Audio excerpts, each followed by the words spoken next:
ইসরায়েলের দিকে আরও এক ঝাঁক ক্ষেপণাস্ত্র ছুড়েছে ইরান। হামলার মুখে ইসরায়েল জুড়ে সতর্কতামূলক সাইরেনের শব্দ শোনা গেছে। দেশটির সেনাবাহিনী এক বিবৃতিতে নাগরিকদের হোম ফ্রন্ট কমান্ডের নির্দেশনা মেনে চলার বার্তা দিয়েছে। টেলিগ্রামে দেয়া এ বিবৃতিতে বলা হয়, বর্তমানে ইসরায়েলি বিমান বাহিনী হুমকি মোকাবেলায় কাজ করছে এবং হিউস্টনে রকিং টেস্টি, সীমানা ছাড়াও নিজেকে হারাও।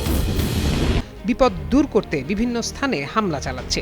এছাড়া প্রতিরক্ষা ব্যবস্থা সম্পূর্ণ নিশ্ছিদ্র নয় উল্লেখ করে সাধারণ মানুষকে অবশ্যই হোমফ্রন্ট কমান্ডের নির্দেশিকা মেনে চলার নির্দেশনা দেওয়া হয় বিবৃতিতে।